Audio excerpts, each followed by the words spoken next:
Yang kita butuhkan untuk bisa memaafkan adalah memiliki hati yang luas, yang ikhlas, yang tinggi. Danau bisa memberikan air kepada samudra, karena dia juga menerima air dari hujan di atas gunung. Gitu. Jadi artinya ketika orang sudah merasa bersalah, nggak usah disalah-salahin lagi dia. Berarti dia sudah sadar dirinya salah. Perasaan bahwa orang itu salah sama saya, kebencian, ketidaksukaan, kemarahan, itu akan dibawa oleh gerbong yang lokomotifnya bernama kata maaf.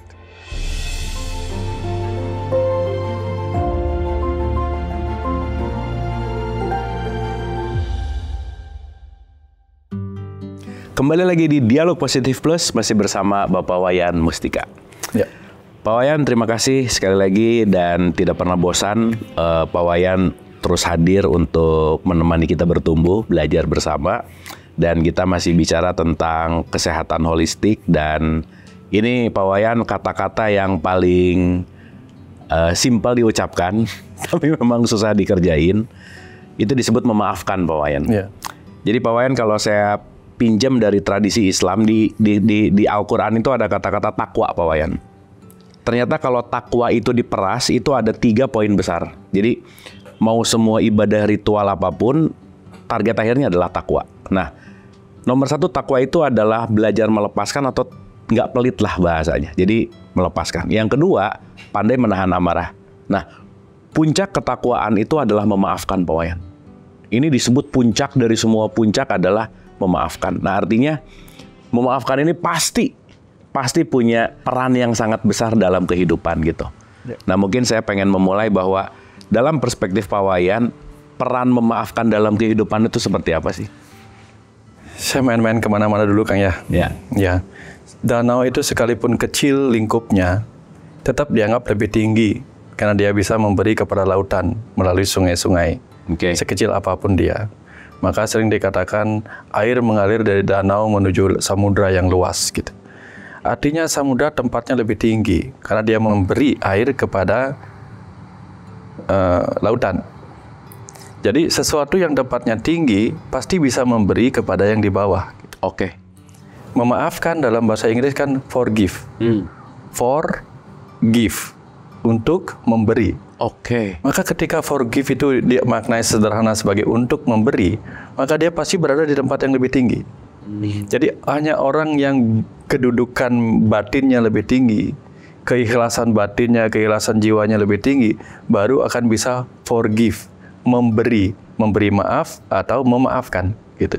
Jadi kalau dia tidak memiliki keluasan hati, dia nggak bisa memaafkan gitu. Bagaimana mungkin orang yang pikirannya picik bisa memaafkan orang? Ya. Nah, kenapa orang bisa memaafkan? Bukan maafin ya.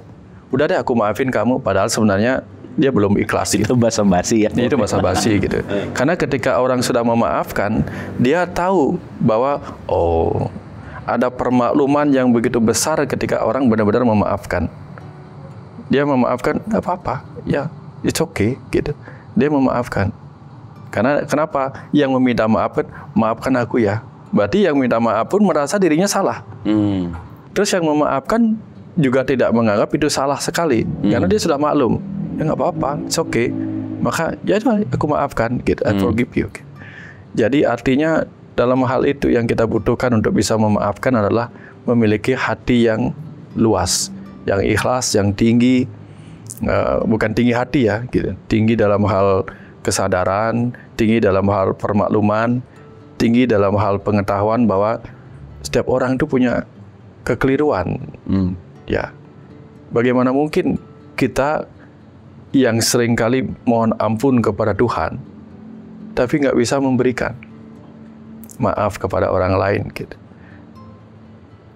Danau bisa memberikan air kepada samudra, karena dia juga menerima air dari hujan di atas gunung gitu. Jadi ketika lagunya kan ingat kan, danau minta hujan, hujan dari langit gitu. Jadi kalau kita minta maaf dari Tuhan, kita beri maaf pada yang merasa salah. Jadi kan begitu. Jadi artinya ketika orang sudah merasa bersalah, nggak usah disalah-salahin lagi dia. Berarti dia sudah sadar dirinya salah. Ya, kamu sih nggak usah gitu-gitu lagi dah. Udah maafkan aja udah. Ya. Nggak apa-apa, setiap orang juga salah. Aku juga minta maaf kok sama Tuhan. Karena kadang aku salah, nggak aku sadari. Kadang aku memang salah, memang secara sadar gitu. Semuanya aku mintakan maaf. Jadi ketika orang minta maaf kepada kita, apa sih untuk tidak kita berikan sementara kita aja masih minta maaf sama Tuhan gitu intinya gitu. Ya. Oke, terima kasih Pak Wayan, itu opening yang sangat meluaskan gitu ya, bahwa hanya orang yang memiliki kedudukan batin yang tinggi yang bisa forgive tadi ya. Ya. Itu menarik sekali Memberi. gitu. Memberi. Nah, sekarang yang menarik gini Pak Wayan, bahwa memaafkan itu kan sebetulnya bukan untuk orang lain gitu Pak Wayan. Betul nggak Pak Wayan? Karena saya baca dalam beberapa literatur, mungkin Pak Wayan bisa nanti mendalami, bahwa ketika seseorang memaafkan, ketika seseorang tidak memaafkan, itu memengaruhi sistem imunitas tubuhnya. Dan ketika itu terjadi, bahwa hormon-hormon yang keluar itu adalah hormon-hormon yang sangat erat kaitannya dengan stres hormon gitu misalnya Pak Wayan. Entah itu kortisol dan seterusnya gitu. Sehingga sejatinya seseorang yang tidak memaafkan, yang tetap menyimpan benci, dendam, dengki, dia bukan sedang mengutuk orang lain, tapi dia sedang merugikan dirinya sendiri. Betul. Dan itu banyak yang tidak disadari gitu. Ya. Gimana Pak Wayan mengelaborasi ini? Persis Kang Abu. Karena orang itu kan mengapa muncul kata memaafkan. Dari kata memaafkan itu pasti kaitannya dengan orang yang merasa orang lain itu melakukan hal yang salah pada dirinya. Kamu salah padaku. Kalau kamu nggak minta maaf, maka kamu nggak mengakui kesalahanmu. Nah, kan intinya biasanya begitu kan. Jadi ketika orang itu tidak minta maaf dan tetap salah menurut si orang yang tidak memaafkan itu, yang terjadi apa? Dia benci pada kesalahan orang lain. Iya. Ketika dia benci pada kesalahan orang lain, dia tidak suka pada kesalahan orang lain yang dilakukan pada dirinya, maka dia menyimpan banyak hal. Ketidaksukaan, kebencian, yang kalau sampai lama juga dia nggak minta maaf, menjadi dendam, gitu. Dan apa yang terjadi? 3 hal ini saja sudah nggak enak. Bagaimana mungkin orang yang hidup bahagia dalam ketidaksukaan? Nggak ada orang bisa hidup, Nggak mungkin. nggak bisa. Tuh. Ya, orang bisa bahagia ketika hidup dalam sukacita. Bagaimana mungkin orang bisa bahagia kalau hidupnya dalam ketidaksukacitaan gitu? Ya, dari tidak suka menjadi benci, menjadi marah, menjadi benci, dan itu biasanya akan seketika hilang kalau ini mau minta maaf. Kalau sudah minta maaf, minimal satu hal sudah terlewatkan. Kebenciannya hilang. Oke, kalau begitu kamu udah minta maaf, oke dah, aku maafkan, benar-benar memaafkan ini. Maka tidak ada lagi yang dia tidak suka. Dia sudah mengakui kesalahan. Setidak-tidaknya efek dari kejengkelannya. Kan kalau orang lagi diperlakukan salah menurut dirinya dan dia menunggu kata maaf dari orang itu, menunggu menyakitkan kamu. Iya. Bertahun-tahun aku menunggu kata maaf darimu. Menunggu itu kan menyakitkan. Tuh. Membuat orang gelisah, kapan sih kamu akan minta maaf? Gelisah juga menyakitkan gitu. Betapa banyak hal-hal yang menyakitkan terjadi hanya gara-gara kita sangat berharap orang itu minta maaf pada kita. Oke. Tapi kapan kita bisa memaklumi orang itu nggak minta maaf juga nggak apa-apa. Kita maklum aja. Oh, dia kan nggak tahu. Maka seperti apa yang dilakukan Yesus, Tuhan maafkan dia. Dia nggak tahu apa yang dia lakukan. Selesai dia. Betul, Pak. Bukan dia yang berharap Dia itu minta minta maaf, tapi apa? Dia berharap Tuhan maafkan dia. Dia nggak tahu apa yang dia lakukan. Gitu. Dan itu mulia banget ya Pak Wayan, ketika Yesus mau disalib dengan doa bahwa maafkanlah mereka karena dia tidak mengerti, yang akhirnya keluar sebuah quotes yang dahsyat bahwa cintailah musuhmu gitu. Ya. Itu kan luar biasa ya Pak Wayan, bagaimana kita disuruh belajar untuk mencintai musuh, berarti kan mampu memaafkan gitu. Ya. Nah pertanyaannya Pak Wayan, apa yang membuat kita tuh gengsi memaafkan sih sebenarnya Pak Wayan? Ya, pertama karena kita mungkin terlalu lama menunggu orang itu minta maaf. Oke. Sampai kemudian kita muncul kata begini, sampai kapanpun tidak akan kumaafkan engkau. Jadi makan aja tuh gengsi gitu ya Pak Wayan. Ya, akhirnya apa? Setelah kita menjadi gengsi memaafkan, yang selamat ya dia. Setelah dia minta maaf, udah urusannya beres. Iya. Artinya dia sudah menyerahkan sepenuhnya kepada kita. Perkara kita tidak memaafkan, ya urusan kita menyimpan rasa sakit kita sendiri. Dia udah bebas dari rasa bersalah, dia bebas. Karena aku udah minta maaf. Tapi aku kan belum memaafkan, ya itu urusanmu. Kan sudah aku kasih makan, tapi aku kan belum makan, ya itu urusanmu. Ya, kalau kamu nggak makan apa yang kuberikan, ya kamu yang lapar, urusanmu gitu. Betul. Ya, aku sudah meminta maaf. Ya, aku sudah memberikan permintaan maaf, tapi kamu tidak memberikan maaf, ya udah nggak apa-apa gitu. Kan ketika kita memberikan maaf, ada yang hilang. Kita berikan, berarti kan ada yang hilang bersama kata maaf itu. Oke. Ya, kalau saya memberikan lemari, seisi-isinya akan hilang. Kalau saya berikan maaf, seisi-isinya akan hilang. Perasaan bahwa orang itu salah sama saya, kebencian, ketidaksukaan, kemarahan, itu akan dibawa oleh gerbong yang lokomotifnya bernama kata maaf. Oke. Jadi kata maaf itu seperti lokomotif yang membawa gerbong-gerbong kemarahan, kebencian, ketidaksukaan, bla bla bla dan seterusnya. Sampai stres, kegelisahan, segala macam. Ketika dia bilang, aku minta maaf, ya ambil semuanya. Berarti kembali kepada dia. Gitu. Tapi ketika aku nggak memaafkan kamu, sekalipun kamu udah minta, gitu. Dia seperti orang yang sudah beli tiket kereta api, tapi kereta apinya nggak mau jalan ke tempat dia. Ya. Oke. Tapi kaitannya tuh suka gini Pak Wayan. Aku udah maafin tapi aku nggak melupakan. Kan suka gitu ya. Forgive but not forget gitu. Jadi ya nggak lupa gitu. Sementara kalau ingat lagi bete lagi gitu. Gimana sih antara memaafkan dan melupakan Pak Wayan? Kadang kata maaf tuh dikaitkan dengan rasa. Secara rasa aku memaafkanmu, tapi secara ingatan aku tidak akan pernah melupakanmu.